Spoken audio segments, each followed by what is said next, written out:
Hello' viewer স্বাগতম জনাইছোঁ আপোনালোক এটাইকে মোৰ অন্য এটি নতুন ভিডিঅ'লৈ আৰু যিহেতুকে দৌললৈ মাজত মাথো এটা দিন বাকী আছে আমি বহুত বেছি এক্সাইটেড আৰু এতিয়া আমি যাবলৈ লৈছোঁ নামঘৰলৈ নামঘৰৰ পৰিস্থিতি বুজ ল'বলৈ কাৰ্যসূচীৰ বুজ ল'বলৈ আৰু যদি সম্ভৱ হয় যদি লগ পাওঁ নামঘৰৰ লগত জড়িত কোনো ব্যক্তি তেতিয়াহ'লে তেওঁলোকৰ পৰাও কিছু কথা জানিম আৰু ব্লগ ক'ভিডৰ পিছত আমি আটাইয়ে লগ পোৱাৰ এটা সুযোগ পাইছোঁ দৌল মহোৎসৱ গতিকে আপোনালোক আটাইয়ে আহিব য'তেই আছে য'তেই নাথাকক যদি সম্ভৱ হয় আপোনালোক আটাই আহিব দৌল মহোৎসৱ চাবলৈ মোৰ তৰফৰ পৰা আপোনালোক আটাইকে নিমন্ত্ৰণী শৰাই আগবঢ়াইছোঁ আশা থাকিল আমি আটাই লগ পাম আহিব কিন্তু ভাল লাগিব দেই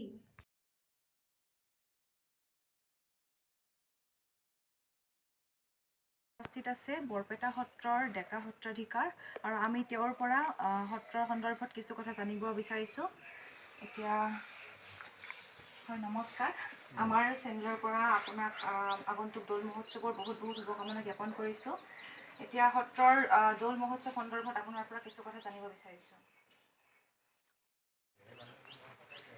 কথাখিনি কোৱাৰ আগতে মই দৌল মহোৎসৱ উপলক্ষে বৰপেটা সত্ৰৰ তৰফৰ পৰা সমস্ত অসমবাসীক দৌলৰ শুভেচ্ছা জনাইছোঁ। বৰপেটা সত্ৰত অকল দৌল নহয়, আচলতে দৌল মহোৎসৱটো উত্তৰ পূৰ্বাঞ্চলৰ লগতে গোটেই ভাৰতবৰ্ষতে এক আন্তৰ্জাতিক মহোৎসৱত পৰিণত হৈছে। এইটো এক অতিকে শুভ লক্ষণ। বৰপেটা সত্ৰ আৰু ভাৰতবৰ্ষৰ বিভিন্ন ঠাইত যেনেধৰণে দৌল মহোৎসৱ উদযাপন হয় তাৰ কিছুমান প্ৰভেদ আছে, পাৰ্থক্য আছে। তাৰ ভিতৰত আমি বেলেগলৈ নাযাওঁ, কাৰণ এইটো প্ৰকৃতিৰ লগত এটা ৰিজনিক হ'ব পাৰি। প্ৰকৃতিৰ লগত এটা সম্বন্ধ আছে, যৌৱন কাল প্ৰকৃতি, উন্মাদনা প্ৰকৃতি। তো তেনেকুৱা বসন্তকালত এই যি যৌৱনপ্ৰাপ্ত প্ৰকৃতিৰ যিটো আহ্বান, এই আহ্বানক আমি সমস্তয়ে গ্ৰহণ কৰি প্ৰকৃতিৰ আনন্দৰ উৎসৱৰ সৈতে আমি সকলো অসমবাসীয়ে মিলিত হৈ ৰঙৰ আনন্দত, ৰং মানে আনন্দ উৎসৱ, গতিকে সেই ৰঙৰ আনন্দ উৎসৱত এক প্ৰাণ হৈ এক অন্তৰ হৈ পৰমাত্মাৰ ৰসত মজি থাকিব বিচৰাটোৱে আমাৰ দৌল মহোৎসৱৰ মূল তাৎপৰ্য। আমি বৰপেটা সত্ৰত যিটো দৌল মহোৎসৱ উদযাপন কৰোঁ, এই দৌল মহোৎসৱটো সম্পূৰ্ণ আধ্যাত্মিক ভাৱনাৰে শংকৰী সত্ৰীয়া পৰম্পৰা অনুসৰণ কৰিহে আমি উদযাপন কৰোঁ। ইয়াত কোনো বাহ্যিক ভাৱনাৰ কোনো স্থান নাই, সম্পূৰ্ণ আধ্যাত্মিক ভাৱনাৰে। আৰু এই দৌল মহোৎসৱ আমাৰ বৰপেটা সত্ৰত ফাগুন আৰু চ'ত মাহত উদযাপন হয়। 3 দিনীয়া হয়, 4 দিনীয়া হয় আৰু 5 দিনীয়াও হয়। বিভিন্ন ধৰণৰ কাৰ্যসূচী থাকে। তাৰে ভিতৰত দৌল মহোৎসৱ উপলক্ষে আমাৰ যিটো নৃত্যৰ সৈতে নৈমিত্তিক কিছুমান কাৰ্য বাঢ়ি যায় আৰু সেইখিনি আমি পৰম্পৰাসকলে উদযাপন কৰি সম্পূৰ্ণ সত্ৰীয়া পৰম্পৰা অক্ষুণ্ণ ৰাখি ৰক্ষা কৰি আমি দৌল মহোৎসৱটো অতি আনন্দ মনেৰে আড়ম্বৰপূৰ্ণভাৱেৰে উদযাপন কৰি আহিছোঁ। আচলতে দৌল মহোৎসৱ বুলি ক'লে আমাৰ এটা মনত ভাৱ আহে, আমি মহাপুৰুষ শ্ৰীমন্ত শংকৰদেৱ বিৰচিত কীৰ্তন ঘোষাত আমি দুটা অধ্যায় পাওঁ। এটা হৈছে উৰেষা বৰ্ণন আৰু আনটো হৈছে ঘুনুচা কীৰ্তন। গোন্ধৰ পৰা প্ৰথম দিনাখন গোন যাত্ৰা বুলি কয়, তাৰপিছত যি 3 দিনীয়া হ'লে একদিন ভৰদৌল বুলি কয় আৰু শেষৰ দিনত আমাক কুঁৱেৰী বুলি কয়, ফাকুৱা বুলি কয়। আৰু 4 দিনীয়া হ'লে ভৰদৌল আমাৰ 2 দিনীয়া হয়। এনেকুৱা ভাৱেৰে আমি 4 দিন, 3 দিন, 5 দিন এনেকুৱা ভাৱেৰে যি দৌল মহোৎসৱ উদযাপন কৰিছোঁ। ইয়াতে সম্পূৰ্ণভাৱে গোন্ধৰ যাত্ৰাৰ পৰা অৰ্থাৎ প্ৰথম দিনৰ পৰা 3 দিনক হ'লে 5 দিন হ'লে 4 দিন হ'লে ভৰদৌলক লগি আমি উৰেষা বৰ্ণনৰ যিটো শংকৰদেৱ বিৰচিত উৰেষা বৰ্ণনৰ, সেই উৰেষা বৰ্ণনৰ কাহিনীটোক, ঘটনাটোক কেন্দ্ৰ কৰি আমি দৌল মহোৎসৱটো উদযাপন কৰোঁ। আৰু ফাকুৱাটো আমাৰ যিটো হোলী বুলি কয়, এই ফাকুৱাটো আকৌ এই ঘুনুচা কীৰ্তন ঘোষাত যিটো ঘুনুচা কীৰ্তন আছে, সেই ঘুনুচা কীৰ্তনৰ আৰ্হিত আমি হোলী উৎসৱটো, ফাকুৱা উৎসৱটো উদযাপন কৰি আহিছোঁ। মই ঘুনুচা কীৰ্তনৰ কাহিনীখিনি অলপমান কৈছোঁ, আমাৰ বৰপেটা সত্ৰত কি ভাৱেৰে উদযাপন কৰি আছে। যে এদিনাখন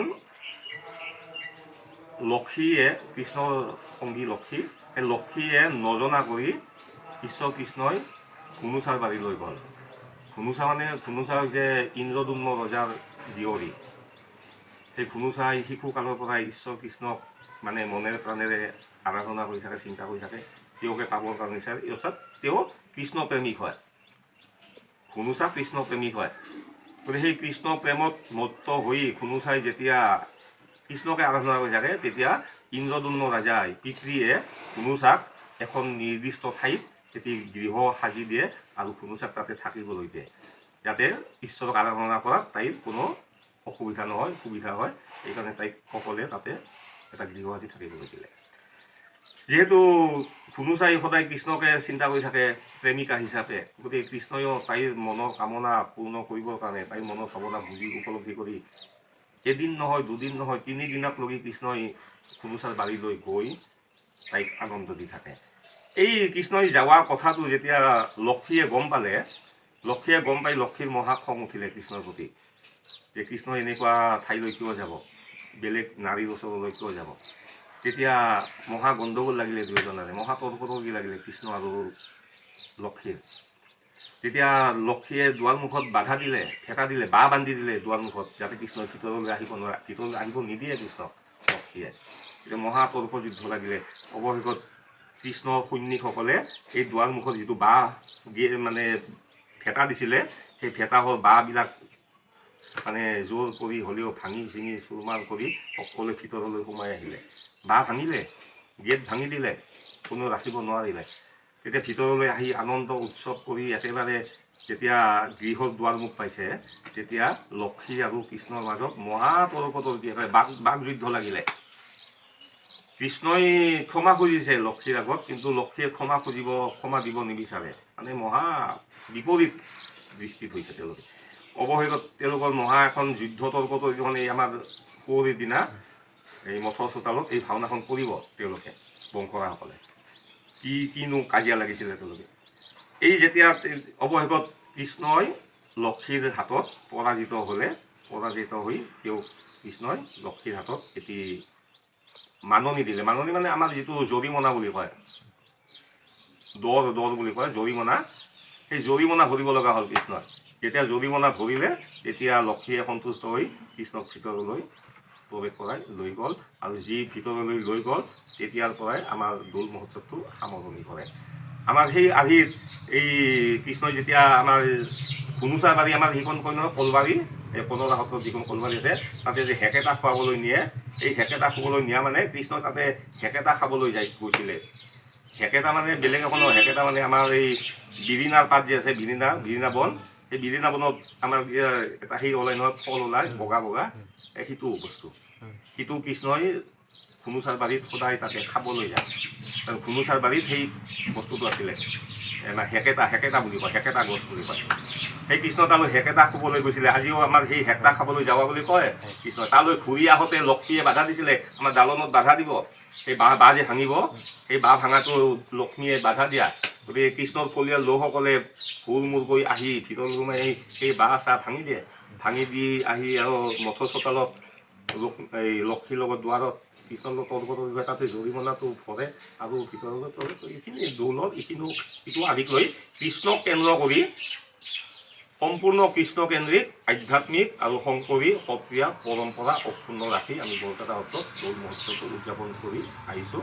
এইখিনিয়ে আমাৰ বেলেগ একো নাই, বেলেগ একো বাহিৰা আমাৰ ইয়াতে প্ৰভাৱ নপৰে। সম্পূৰ্ণ সত্ৰীয়া পদ্ধতিত আমি চলাই আছোঁ। গতিকে সকলোকে আমি এই মুহূৰ্তত আপোনালোকৰ তৰফৰ পৰাও আমি এই দৌল মহোৎসৱলৈ সকলোকে নিমন্ত্ৰণ জনাইছোঁ। সকলোৱে আহক, আমাক সেৱা শুশ্ৰূষা। বহুত ধন্যবাদ আপোনাক ইমান ধুনীয়াকৈ আমাক বুজাই দিয়াৰ কাৰণে কথাখিনি।